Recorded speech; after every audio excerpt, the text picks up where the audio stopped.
Taste the Daily. Taste the Daily. Tiruppur மாவட்டம் பல்லடம் அருகே தனியார் பனியன் நிறுவனத்தில் 5 வாரத்திற்கு மேலாக ஊதியம் தரவில்லை என குற்றம் சாட்டி வடமாநில தொழிலாளர்கள் 200க்கும் மேற்பட்டோர் நிறுவனத்தை முற்றுகையிட்டு போராட்டத்தில் ஈடுபட்டதால் பரபரப்பு ஏற்பட்டது. கூடுதல் விவரங்களோடு இணைகிறார் எமது செய்தியாளர் சரவணன். சரவணன், வணக்கம். விரிவான விவரங்கள். வணக்கம் ஹர்ஷினி. அதாவது திருப்பூர் மாவட்டம் பல்லடத்திலிருந்து திருப்பூர் செல்லக்கூடிய பகுதியில அருள்புரம் அப்படிங்கிற பகுதியில இருக்கிறது இந்த சகானா அப்படிங்கிற கம்பெனி.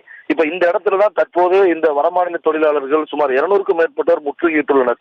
இதனால இப்பகுதியில ஒரு பரபரப்பு நிலவுகிறது. என்ன காரணம் அப்படின்னு பார்த்தோம்னா, அதாவது பல்வேறு மாநிலங்களில் இருந்துமே திருப்பூர் மாவட்டத்துல திருப்பூர் சுற்றுவட்டார பகுதிகளில் வடமாநில தொழிலாளர்கள் இன்று அதிகமாக உள்ள நிலையில இந்த கம்பெனி, அதாவது சகானா அப்படிங்கிற கம்பெனி எல்ஜி நிறுவனத்துக்கு பீஸ் கொடுக்குறாங்க.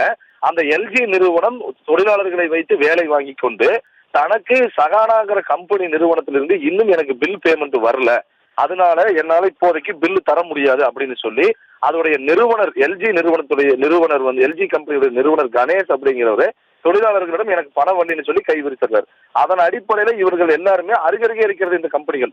அதன் அடிப்படையில இவர்கள் இந்த சகானா அப்படிங்கிற கம்பெனியை இப்போது முற்றுகிட்டுள்ளாங்க. ஒவ்வொருத்தருமே சுமார் 300, 30,000, 40,000 வீதமா சம்பளம் தங்களுக்கு பாக்கி இருக்கின்றன. இதனால தங்களுக்கு வீட்டுக்கு வாடகை கொடுக்க முடியல. வேற மாநிலங்களிலிருந்து இங்க எங்க பிழைப்பு நடத்த காரணத்தினால பணம் இல்லாம தற்போது சாப்பாட்டுக்கே இல்லாத சூழலில் நாங்க எல்லாம் இருக்கிறோம். இருந்தாலும் கம்பெனி நிர்வாகம் அலட்சியமான பதிலை தெரிவிக்கிறாங்க அப்படிங்கிற ஒரு குற்றச்சாட்டை முன்வைத்து இவர்கள் இப்போது இந்த பகுதியில ஒன்று கூடி தற்போது கோஷங்களை கூட எழுப்பி முற்றுகையிட்டு வாக்குவாதத்தில் ஈடுபட்டு வர்றாங்க.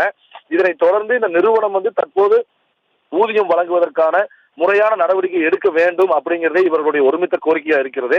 தற்போது பல்லடம் போலீசார் இது தொடர்பான விசாரணைகளை மேற்கொண்டு வர்றாங்க. அடுத்தடுத்த நிகழ்வுகளை நாம் காண்போம். தொடர்ந்து இப்பகுதி இதனால் பரபரப்பாக காணப்படுகிறது. ஹர்ஷினி, விவரங்களுக்கு நன்றி சரவணன். Taste the Daily.